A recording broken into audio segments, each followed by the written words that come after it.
Mr. Lewison.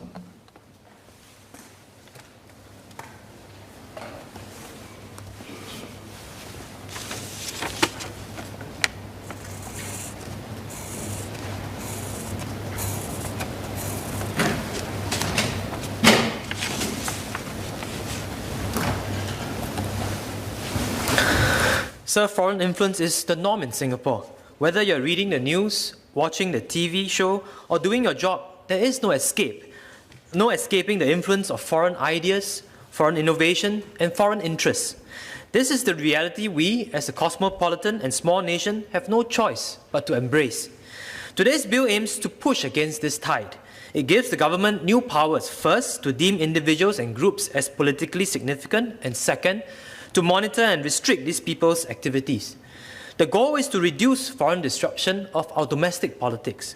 I agree that we should be concerned about such disruptions, and I believe most people do. But at the same time, it is essential to be fair and transparent in how we restrict the activities of fellow Singaporeans.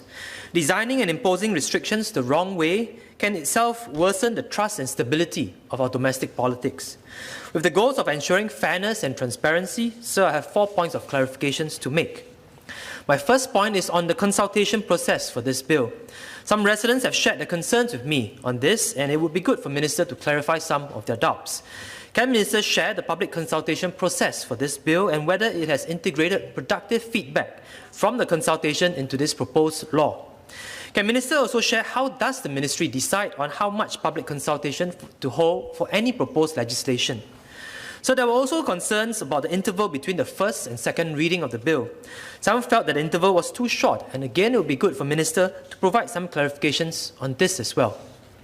My second point is on what it means to act with covertness, deception, or concealment. This act makes it an offence to undertake clandestine electronic communications activity on behalf of a foreign principal. The emphasis here is on clandestine. Subsection 1D of Section 17 requires that the person's action is covert or involves deception. Similarly, subsection 1D of Section 18 requires that the person's action conceals from or fails to disclose their relationship with a foreign principal. Can Minister shed light on how an organization can avoid being considered as having been covert, deceptive, or otherwise opaque? If they receive a grant from a foreign principal, would it suffice to state on their website with the dollar amount received, the name of the grant maker, and the terms of the grant? Would they need to print this material on all marketing material? Would it need to be on their Facebook post and Twitter profile?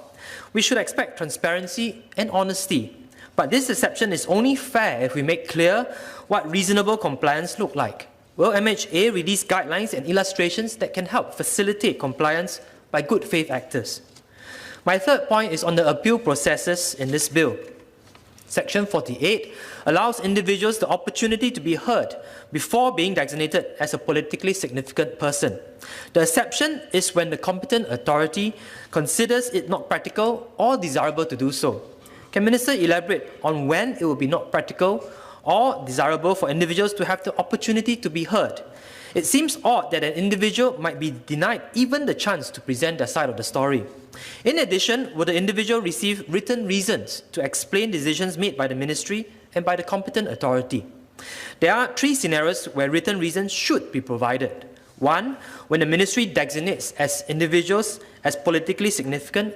2, when competent authority decides that it is not practicable or desirable to hear an individual before they get designated as politically significant. And 3, when Minister determines an appeal under Section 101. Providing written reasons to the politically designated person in all 3 scenarios would make clear that our process is transparent and fair. My fourth and final point is on reviewing tribunals. Can Minister share more about the considerations that the Cabinet should take into account when recommending the appointment of members of the reviewing tribunal? What is the profile of members envisioned for the appointment of reviewing tribunals? This is important to clarify, as members of the reviewing tribunal may themselves be politically significant or otherwise at heightened risk of hostile foreign influence. In addition, Section 99 allows the Minister to prescribe the practices and procedures for proceedings and appeals before a reviewing tribunal?